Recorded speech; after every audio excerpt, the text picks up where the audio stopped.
Paminsan-minsan, hindi natin alam kung paano natin panghahawakan ng isang bagay na pilit nating ikinukubli. Hindi natin alam kung hanggang kailan natin magagawang itago ito. Alam nating mali sa paningin ng iba.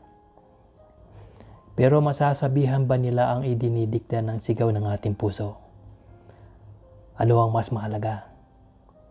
Ang sasabihin nila o ang nararamdaman ninyo para sa isa't isa?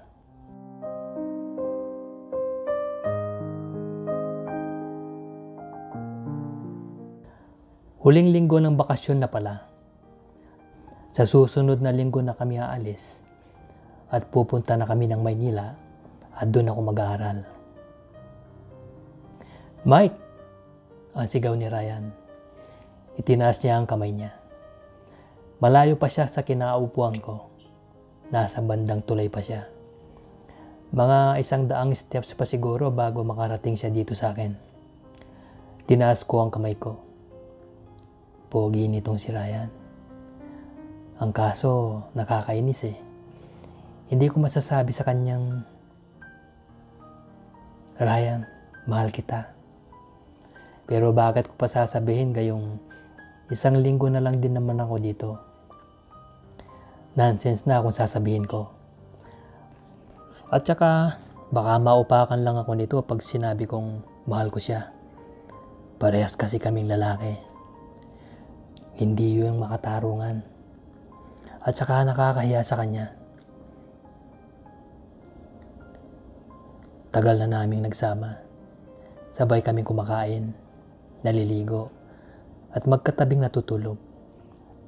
Then all this time, sasabihin ko sa kanya na mahal ko pala siya. Napabuntong hininga ako nang palapit na siya sa akin. Aalis na pala kayo next week, no? Umupo siya sa tabi ko. Nasa labas ng bahay lang kami. Mapuno sa paligid kasi nasa probinsya kami. Oo nga eh. Magkakahiwalay na pala tayo. At tagal na nating nagsama tapos maghihiwalay lang din naman pala tayo. Kung sa bagay, kailangan din naman yon. Ang sabi niya, tapos kumuha siya ng maliit na bato at ibinato niya sa isa pang malaking bato. Kumusta na ba kayo ngayon ni Jenna? Ang tanong ko. Syota niya yon. Pero nagkalabuan na sila nitong nagdaang araw. Sabi niya sa akin. Nakita niyang may kasamang ibang lalaki. Nagpang-abot nga sila kaya meron pa siyang sugat sa labi. Wala na kami. Ilang taon na pala niya akong niloloko eh. Minahal ko pa naman yun talaga. Naasar ako sa tuwing naaalala ko eh. Pero okay na din yun. Pero alam mo, mas nalulungkot ako kasi mawawala ka na din. Ang sabi niya, ano ka ba? Babalik-balik din naman ako dito. At saka, makakahanap ka pa ng ibang babae sa gwapo mong yan. Ang sinabi ko, napatingin siya sa akin. Matagal. Nakaramdam ako ng pagkahiya. Virgin ka pa, di ba? Nabigla ako sa tanong niya. Ha? Ano namang tanong yan? Sira ulo to eh. Wala. Wala ka pang naging syota eh. Pati nga yata yung labi mo, virgin pa eh. Ang sabi niya. Tapos tiningnan niya ako. Tapos, napaatras ako. Kapag tinitingnan niya ako ng ganyan, lalo akong nai-inlove sa kanya. Nakakainis eh. Hindi ko masabi sa kanya na mahal ko siya. Tara, sama ka sa akin. Hinawakan niya ang braso ko. Saan naman tayo pupunta? Ang tanong ko. Hinila niya ako. Sa lambak, sa tambayan natin. Dapat nating sulitin ang araw na pananatili mo dito sa atin. Tara. Tinayo niya ako. Hanggang sa marating namin na lambak. Mamimiss mo ang lugar na to. Walang ganito sa Maynila. Ang sabi niya. Pinagmasdan namin ang kabuuan ng kapaligiran dahil nasa mataas na parte kami ng lambak. Berde ang kapaligiran, asul na kalangitan, malawak na karagatan. Pero hindi naman yun ang iniisip ko na hindi ko makikita Siya. Tumambay kami doon hanggang sa magdapit hapon. Umakyat siya sa mga puno para kumuha ng bunga at yun ang kinain namin. Naglalakad kami pababa ng lambak. Mag-ingat ka doon sa Maynila ha, ang paalala niya. Kaya lalo akong napapamahal sa kanya Paano naman kasi, nung mga bata pa kami, kapag may mga kaaway kami, nagtutulungan kaming dalawa para ipagtanggol ang isa't isa. Kapag kailangan namin ng karamay, lagi kaming magkasama. Pag may problema ang bawat isa sa amin, nagtutulungan kami. Kaya nga, mahirap talaga na magkahiwalay kami. Oo naman, ang sabi ko. Nung naglalakad kami, bigla akong napatid sa isang ugat niya. Kaya napatumba ako at bago ako mahulog ay nakapitan ako ni Ryan. Kaya yun, naggulong-gulong kami pababa sa lambak. Pagbagsak namin, nakadagan ako sa kanya. Tapos napatawa siya ng malakas. Pero ako, pinangmasdan ko lang siya habang nakadagan ako sa kanya. Bakit? May dumi ba sa mukha ko? Ang tanong niya. Pero hindi ko na napigilan ang sarili ko. Bigla ako siyang hinalikan. Matagal.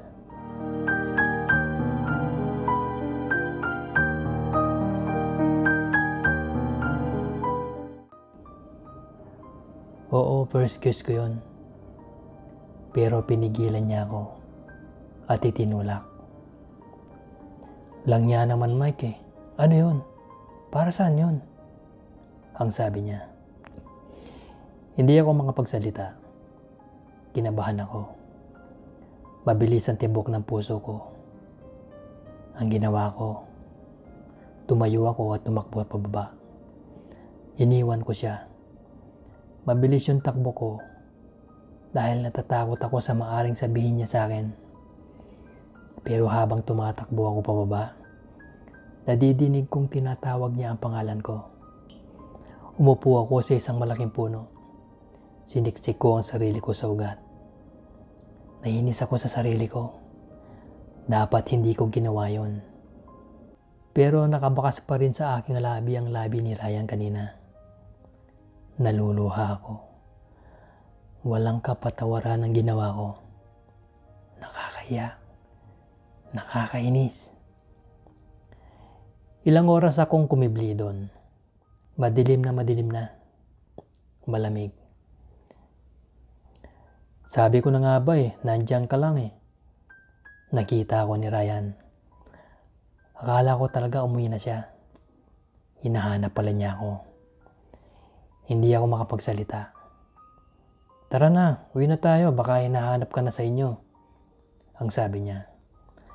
Inabot niya ang kamay niya sa akin. Hinawakan ko yun at tumayo ako. Naglakad kami pabalik sa bahay. Pero tahimik lang ako. Tahimik lang din siya. Hanggang sa makarating kami ng tulay. I'm sorry Ryan, ang sabi ko. Kalibutan mo na yun, ang sabi naman niya. Tumingin ako sa kanya. Ano kasi Ryan? Tumingin siya sa akin. Mauna na ako, ang sabi ko.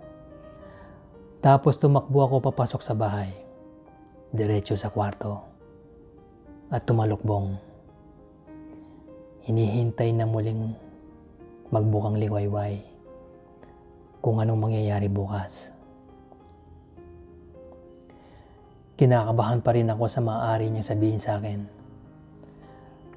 Kaya nang sabihin niyang huwag ko nang isipin yung ginawa kong pagnakaw ng halik sa kanya, ay di pa rin mawawala sa aking isipan na nakagawa ako ng isang bagay na maaring ikisimula ng pagkasira ng aming pagkakaibigan, ng aming samahan.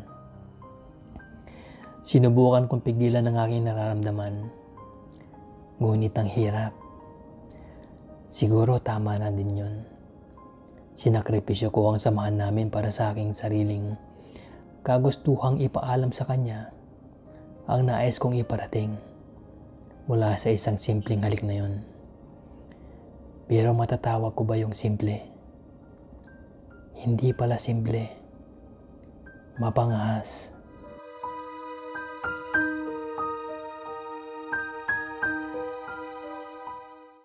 Napatingin ako sa bintana dahil may nambato. Sino naman kaya yon? Tumayo ako sa kinahigan ko at sinilip. Ryan? Ang bulalas ko. Binuksan ko ang bintana. Kagaya ng nakagawian namin, umaakyat siya doon at doon pumapasok. Dumaan siya sa puno, kumapit sa mga sanga at nagawang makapasok sa kwarto ko. Bakit hindi ka pa nauwi? Ang tanong ko.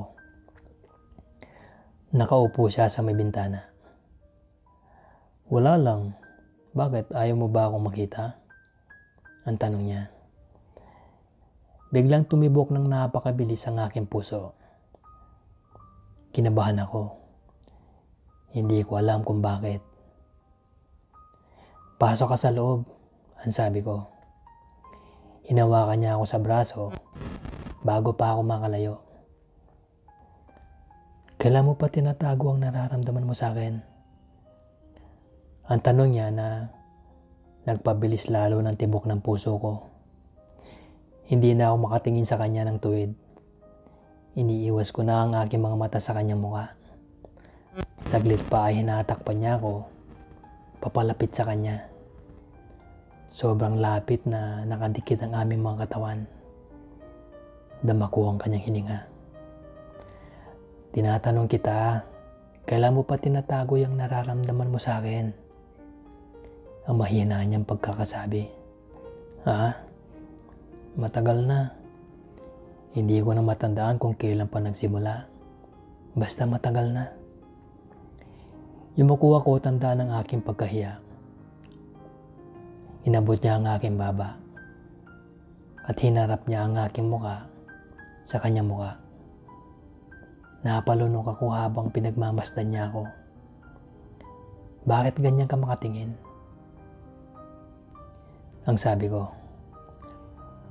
Bakit ngayon mo lang pinalam sa akin? Ang sabi niya. Bakit hindi mo naramdaman? Ang sabi ko. Bakit ngayon lang kung kailan naalis ka na? Sagot niya. Bakit? Tatanggapin mo ba ako? Sagot ko. Bakit hindi mo sinubukan noon pa? Ang sabi niya. Bakit? May aasahan ba ako kung sasabihin ko noon? Ang sabi ko naman. Bakit hindi ka ba nagtitiwala sa akin? Sabi niya. Mahal kita. Ang sabi ko sa kanya. Tumahimik siya bigla. Gusto kong maramdaman ang sinasabi mo. Ayokong narinig lang mula sa labi mo. Ang sagot niya. Anong gusto mong gawin ko?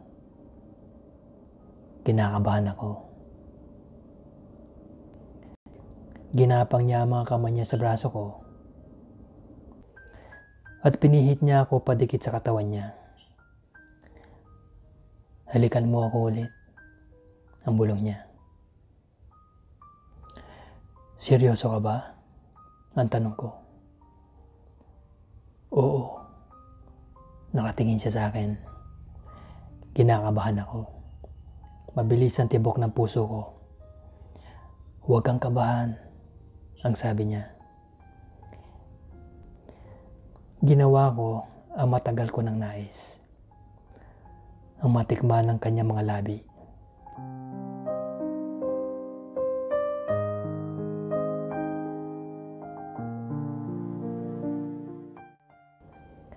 Lumayo ako sa kanya. Bakit? Ang tanong niya. Hindi ko alam. Bakit mo ginagawa sa akin to? Ang tanong ko. Dahil kaibigan kita. Pero hindi naghahalikan ng magkaibigan. Tapos parehas pa tayong lalaki. Ang sabi ko. Bakit ngayon mo lang yan inaalam? Pumasok na siya at lumapit sa akin. Hinawakan niya ang braso ko. At muling mahigpit na nilapit akong muli sa kanya. Huwag nating sayangin ang ilang araw na pananatili mo dito.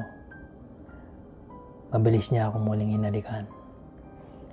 Hindi na ako nakapila pa. Hindi na ako kumilos pa. Matagal ko nang inaasam ang mga sandaling yon. Namulat na lang ako na magkatabi kami sa aking higahan habang nakayakap siya sa akin. Hanggang kailan ka sa Maynila? Ang tanong niya. Hanggang sa makatapos ako. Pero babalik din naman ako dito. Nakaharap ako sa kanya. At ganun din siya sa akin. Hinihimas niya ang aking muka. Dapat lang na bumalik ka. Dahil nandito pa ako. Ang sabi niya. Iniisip ko, tama ba itong ginagawa namin? Nalilito pa ako. Ano na bang estado ng pagkakaibigan natin, Ryan? Ang tanong ko. Hindi ko alam kung ano yung itatawag dito. Basta, masaya ako kung masaya ka nakasama ko. Parang noong mga bata pa tayo, ang sabi niya. Ipangako mo na sa akin ka lang. Umiti siya at nagsabing, oo, pangako. Pero ipangako mo na babalik ka. Oo naman, para sa'yo. Lumapit ako sa kanya at muli niya ako niyakap ng mahigpit.